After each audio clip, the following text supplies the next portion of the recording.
Fala galera, beleza? Sejam bem-vindos aí a mais um vídeo no nosso canal. E no vídeo de hoje a gente vai trocar uma ideia aí sobre o RECT, dar uma olhada no relatório, quero conversar alguns pontos com vocês aí, para a gente ver esse fundo que tem um potencial de aumento de rendimentos bem interessante, viu?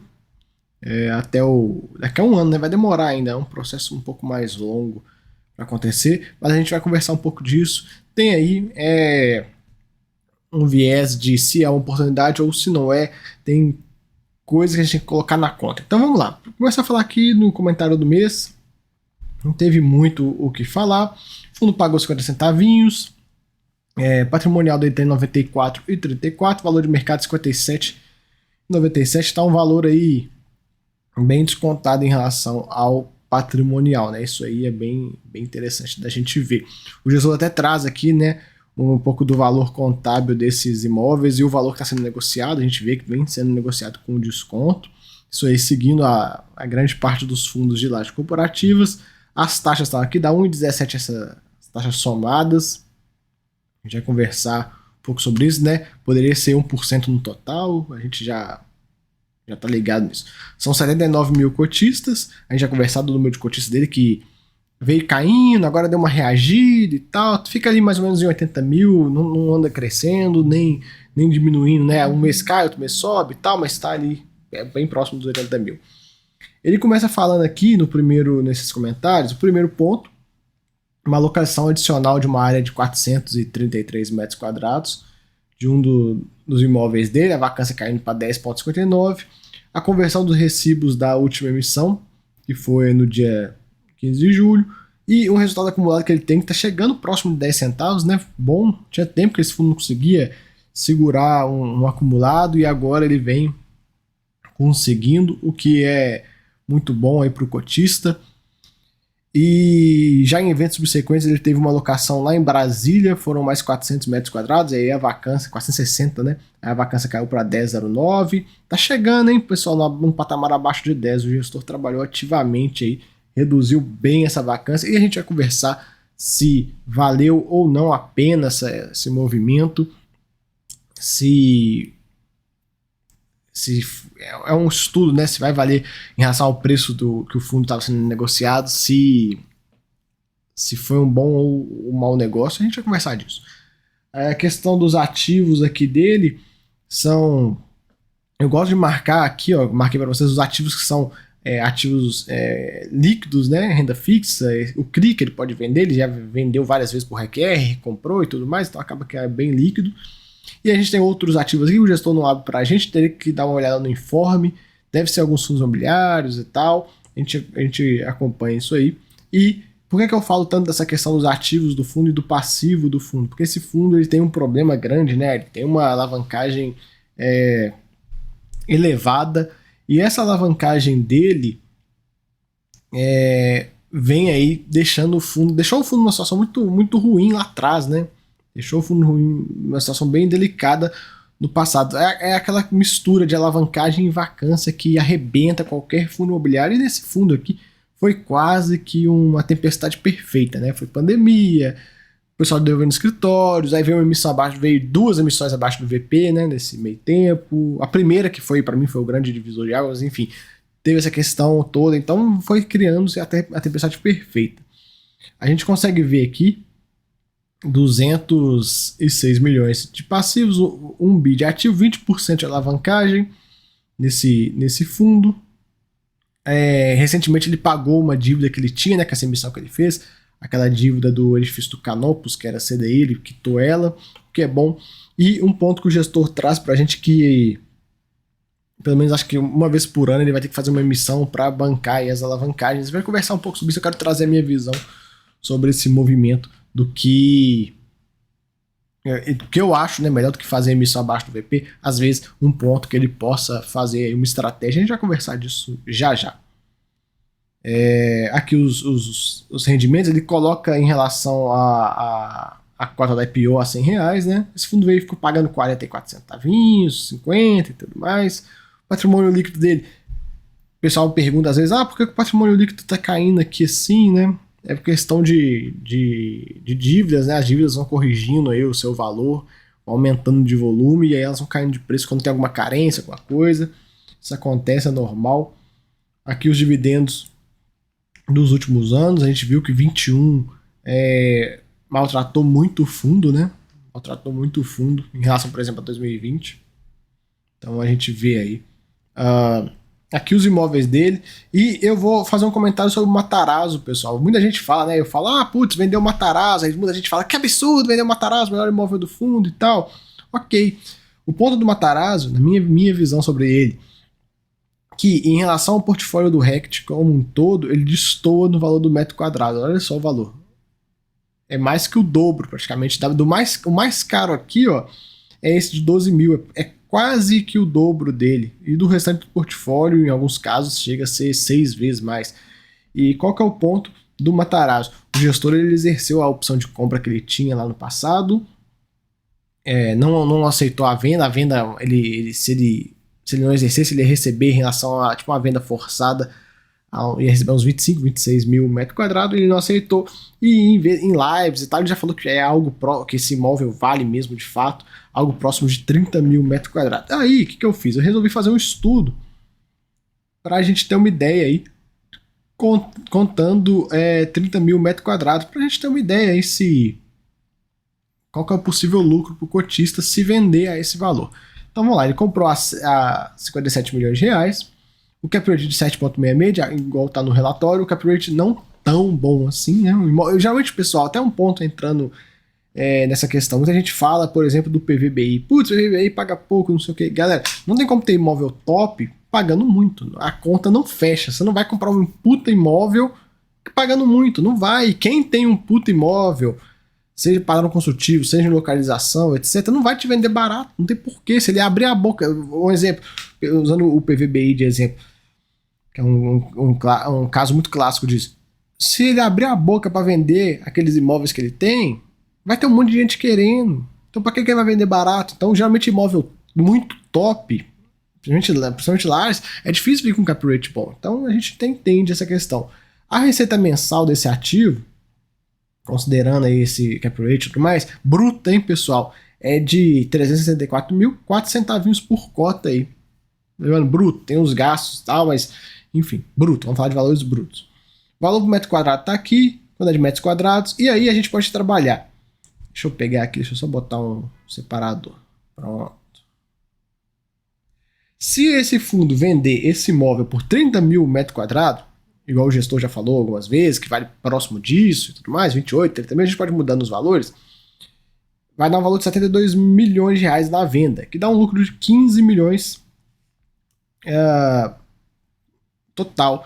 1,85 por cota. É bastante coisa. Bastante coisa. É um valor bem interessante para destravar. Eu vou fazer um outro cálculo aqui só para a gente ver. Só uma coisinha. Pronto. É um valor bem elevado para destravar. É equivalente a 43 meses de aluguel desse Matarazzo. E qual que é o ponto que eu falo que eu defendo tanto essa venda? Eu falo que tinha que executar isso. Por quê? Porque esse dinheiro dessa compra do Matarazzo veio do RED da dívida. O gestor lá atrás, quando ele fez a primeira emissão abaixo do VP, foi para redear a dívida e tal. Vamos redear, vamos deixar ela mais tranquila e tudo mais. Tudo bem. E aí virou imóvel. Ok. Entenda a estratégia, pegaram barato, né? A gente já viu que pegaram barato. Agora, eu acho assim, para fechar a estratégia, para ficar num ponto ideal, minha visão é que venda, execute a venda, para ter um baita de um lucro para poder distribuir isso para o cotista. Isso aí dá um valor bem elevado. E a gente botando aqui 30 mil, a gente pode mudar isso. Vamos colocar 28 mil, ó. A gente pode colocar vários valores. Cai para 1,28. Vamos colocar 32 mil. Cai para 2,42. Então, minha visão. Melhor do que fazer emissão abaixo do VP para bancar a dívida é executar esse carinha. Imagina se vende por 32 mil, imagina se vende por mais, imagina se vende por 35, vou começar a exagerar. R$3, claro, aí já é bem puxado, mas imagina se vende por, vou colocar o salário contrário, 25, aí já não vale tanta pena. Agora, se vender por pelo menos 30, minha visão já vale a pena. Já vale a pena vender esse cara.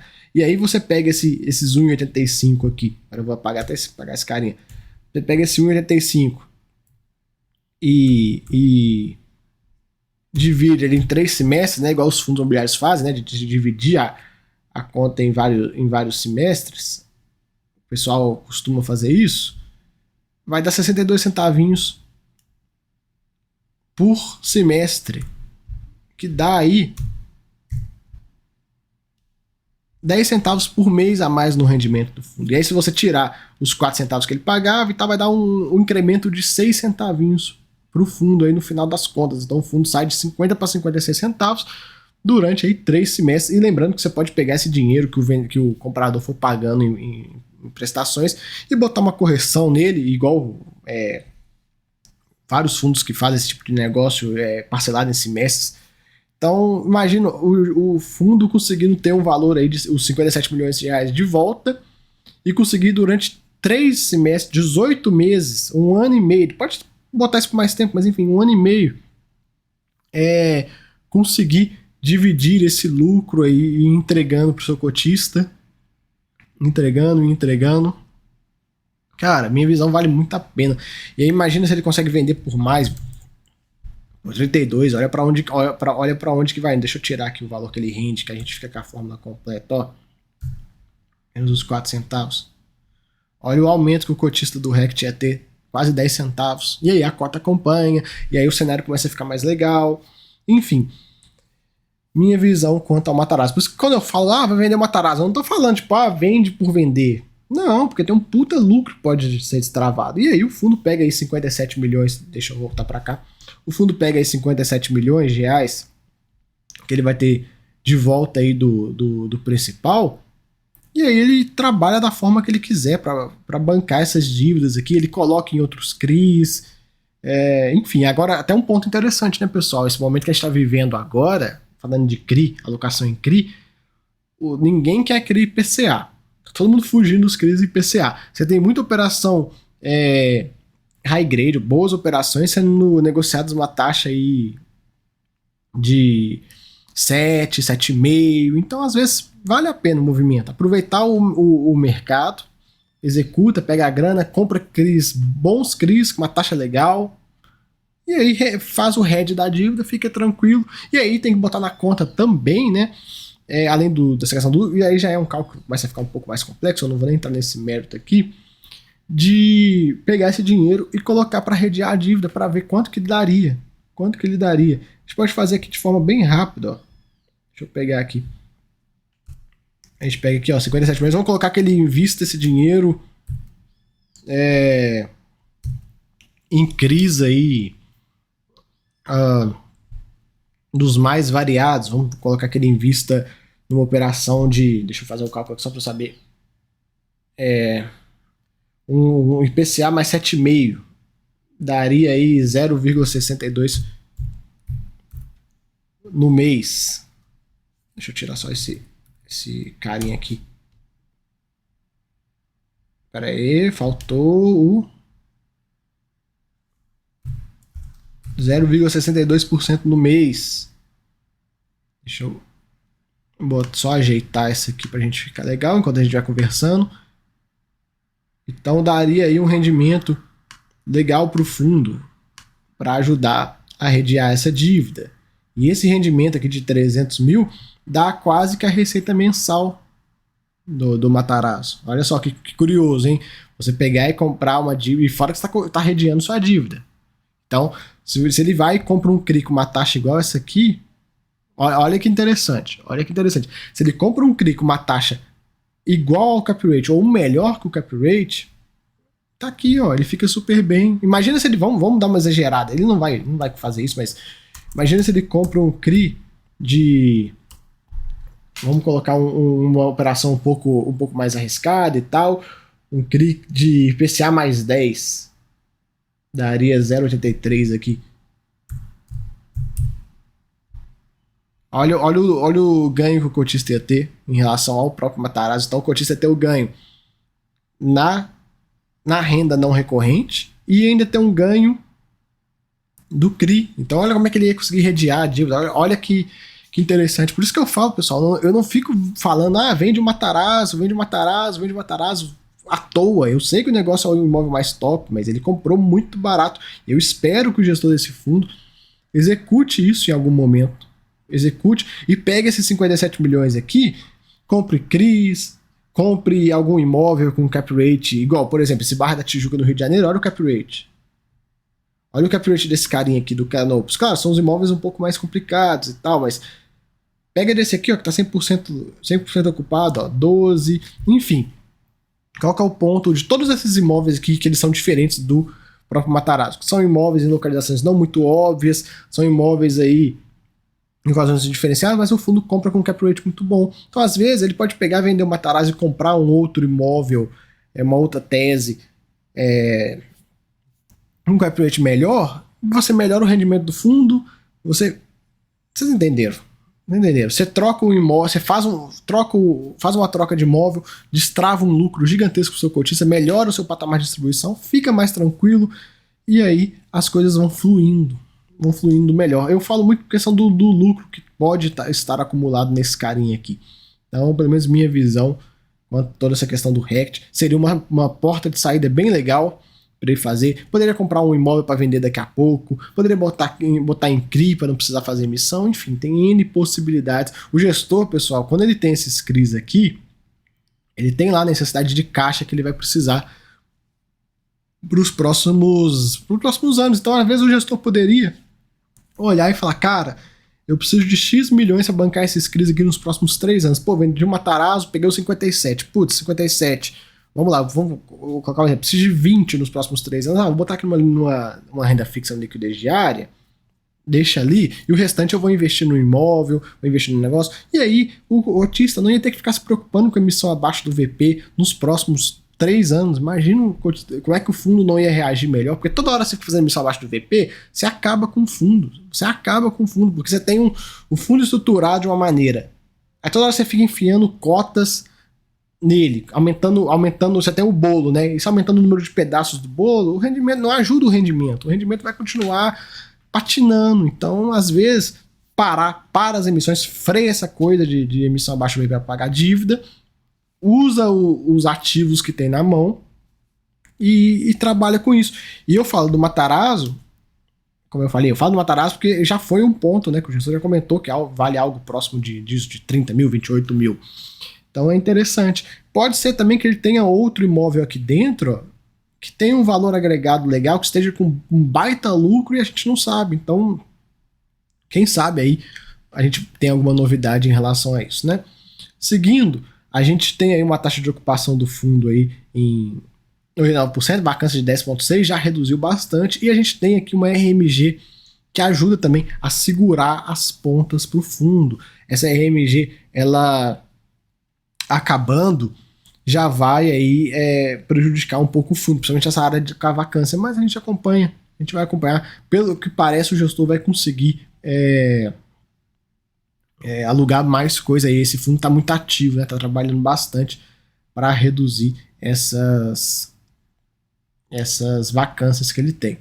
Aqui um pouco da DRE, a gente vê, eu marquei 2 valores aqui, a gente vê o lucro líquido, ele gera 5,3, tem um lucro de 4,2 milhões, e o ponto aqui, ó, uma projeção, e lembrando, pessoal, muito teórica da receita de locação. Claro, as despesas também não foram consideradas, mas algum incremento de despesa, alguma coisa de CRI e tal, das dívidas, mas a gente consegue ver que hoje paga 50 centavos. Daqui a um ano vai estar pagando 62 centavos. Mais ou menos, né? Considerando esse aumento aqui. Se você pegar, hoje tem 5,3 milhões e colocar esse valor aí na conta, vai dar algo mais ou menos uns 12 centavinhos a mais. 12, 13 centavinhos. Então a distribuição do fundo pode ir para 62 centavos, que nesse valor atual daria 1,08, 13% ao ano. Então um valor bem interessante, né, pessoal? Então um valor bem interessante aí para o cotista. Aí eu penso com vocês, hein? Daqui a um ano, 62 centavos. Aí eu fiz todos aqueles cálculos para você e mostrei a distribuição, esses cálculos aqui que eu fiz, ó, e mostrei para vocês um incremento de renda do fundo indo para, como uma possível venda, indo para 10 centavos, até mais um pouco, questão de voltar a fazer o hedge da dívida na íntegra. Se ele fizer o hedge da dívida na íntegra aí no mês a mês, ele teria aí, tipo, algo próximo de 13 centavos, porque ele não perderia esses 4, né? Esse valor iria para cá. Então, teria aí mais 13 centavos. Aí você imagina o fundo pagando 62 centavos daqui a um ano. Mais 13, 10, vamos botar 10 centavos, vai para 72 centavos a distribuição. Vocês acham que a cota vai ficar R$60? A cota caminha, a cota vai começar a caminhar, vai começar a subir. A cota subindo já ajuda. Claro, eu acho difícil chegar no patrimonial, acho difícil chegar aqui nos R$94, mas que já vai chegar num patamar aí próximo de R$80, chega. Mas, claro, depende desses pontos que eu comentei, serem executados ou não. Lembrando, a gente está fazendo um exercício aqui extremamente teórico para ver se vai ou não acontecer. Então, imagina esse fundo nesse cenário, né, que, pela minha visão, é um cenário muito bom. Pode ser que tenha um cenário melhor ainda, mas nesse cenário que seria muito bom. Pagando aí 62, vem uma venda em cima, injeta aí mais 12, 13 centavos, a distribuição do fundo indo para 75 centavos, 70 centavos. Cara, olha como é que a cota não ia reagir. Olha como é que a cota não ia reagir. A cota iria embora. E a cota indo embora ajuda bem o gestor. E aí, pô, se ele faz o esquema que eu falei, da venda fracionada aí nesses exercícios teóricos, 18 meses, cara, em 18 meses, tudo indica aí que o mercado vai dar uma melhorada e tal. Pode ser que daqui a 18 meses a Selic já esteja no ciclo de começar a querer cair. E aí as coisas vão acontecendo. Quando vê a cota tá no patrimonial, aí consegue emitir, crescer o fundo e passar a régua na dívida. Enfim, são cenários muito positivos aí, dependendo da forma que a gente olha. De toda forma, trabalhando no que a gente tem agora rendimento vai sair de 50 para algo próximo de 62, 60 centavos. Isso lá em julho de 23, hein? Daqui a 11 meses. Tem que ter uma paciência. Nesses 11 meses, pessoal, muita coisa pode acontecer. Pode ser que o gestor faça mais uma emissão abaixo do VP e aí sai uma emissão abaixo do VP, esse valor de 6,6 aqui, que leva para 62 mais ou menos, cai, porque você vai ter mais cotas para dividir o bolo. E aí começa a jogar contra o fundo, né? Começa a segurar. Aí você emite abaixo do VP, você vende um imóvel, é mais cotas para dividir o lucro. Enfim, começa a jogar muito contra o fundo. A emissão abaixo do VP, pessoal, ela é difícil, ela é muito danosa para o fundo. Emissões, quando a emissão já é no VP, para o cara comprar novos imóveis já é difícil. Se o cara não comprar com um cap rate melhor do que já tinha, diminuir a renda, imagina a emissão abaixo do VP, ela já nasce numa situação extremamente delicada, é muito difícil, ainda mais quando é muito abaixo do VP, assim. Uma coisa é o cara emitir abaixo, o VP ser 90, o cara emitia 85, 88, agora uma coisa é o VP ser 90, o cara emitia 50, putz, é uma diferença muito grande aí, isso arrebenta com o fundo. Então tem esse ponto aí. Mas vamos acompanhando aí, Parece que o cenário pro RECT aí que a gente consegue ver vai melhorar. Um ponto dessa projeção, que é uma projeção de receita, eu queria ver a projeção das despesas, essas questões desses CRIs que ele tem, a gente não tem no relatório, né? Se tem carência, se não tem carência, como é que tá e tal, esses pontos não são informados. Acho que para ter essas informações aí, pode ser que você tenha que buscar os fatos relevantes lá do momento que comprou esses imóveis lá atrás, há 2, 3 anos atrás. Então, cara, eu acho que deveria ter de forma bem clara, ó, nossas dívidas, ó, esse aqui, igual vários fundos fazem, né? Temos essa dívida aqui, X milhões de reais, a taxa é essa, o IF do CRI é esse, e tem carência ou não tem carência? Não, sem carência de juros, sem carência de amortização. Acabou. Deixa tudo bem claro pro seu cotista conseguir precificar as coisas, porque a gente entra numa projeção dessa aqui, ó, e fala, caraca, vai para 62, mas é uma projeção de receita, e a projeção de despesas? As despesas daqui a um ano vão estar no mesmo patamar, vão no patamar mais alto, mais baixo. Enfim, são coisas que dificultam um pouco a análise, porque a gente só vê de um lado, né? A gente não vê do outro. Então, isso aí complica um pouco a nossa vida. De toda forma, pessoal, a gente vai finalizando aqui alguns imóveis. Essa questão, o Agaxtur, até falar um pouco sobre isso. É um contrato atípico, e o inquilino estava querendo rescindir e tal, deu um burburinho, aí parece que o inquilino ia sublocar esse imóvel, enfim, depois não se falou mais dessa situação, saiu até uma notícia sobre esse imóvel uma vez aí no jornal, mas não se fala mais nada sobre isso, que isso seria legal, né, trazer um update, ó, em relação à Agaxtur aqui, a gente bateu nos caras e falou, não, contrato ativo, não tem disso de sublocação, morreu, vocês vão ter que se virar, contrato ativo é contrato ativo, enfim, a gente fica aí meio sem saber o que está acontecendo. Esse corporate Emiliano a gente vê aqui, umas fotos do imóvel, o Canopus, né, que foi aí um dos grandes problemas do fundo, questão de de dívida, de vacância e tudo mais. A questão do cidade de Matarazzo, que eu comentei com vocês, né? Esse imóvel aqui, o pessoal fala muito bem dele, por sinal. Esse complexo Madeira, cidade corporate, a gente vê, Barra da Tijuca. E questão de liquidez dele de 600 mil aí por dia. E a cota, olha onde a cota tá. Então vocês conseguem ver o movimento, né? A cota indo lá embaixo, só caindo. E esse movimento de início de derrubada da cotação, muito por conta da emissão abaixo do VP. A emissão abaixo do VP, a primeira, né? Foi o divisor de água. Na hora que ela veio assim, pum, emissão abaixo do VP. Putz, aí o fundo saiu lá dos 90 e pouquinhos que ele tava e foi mergulhando. Foi mergulhando, foi mergulhando, foi mergulhando e foi mergulhando. E aí a vacância foi aumentando. Tipo, como eu falei, foi tempestade perfeita. A vacância aumentando, bateu quase 30%, as dívidas comendo, e aí vem a emissão abaixo do VP, aquela loucura, e ela foi. E a cota foi embora. E hoje está em R$ 57 e tá nesse patamar aí, vamos ver. Como eu falei, né? Imagina todo esse cenário que eu trouxe para vocês aí da questão do Matarazzo e tal, o fundo vendendo e tal, a renda subindo e tudo mais. Para onde é que não vai essa cotação, né? Quem sabe? Quem sabe alguma coisa acontece aí e vai ser o ponto de virada para esse fundo. Questão do número de cotistas que eu ia comentar, né? Tá aqui, ó, 80 mil. Fica aqui rodeando os 80 mil, não passa muito disso. Às vezes cai um pouquinho, às vezes sobe e tal, mas não vence a barreira dos 80 mil cotistas. É uma base bem sólida, por sinal. Bastante gente. E aqui um pouco do histórico de emissões que ele fez, né? A emissão que eu me refiro abaixo do BP foi essa aqui, ó, essa de abril de 2021. Aqui foi o ponto.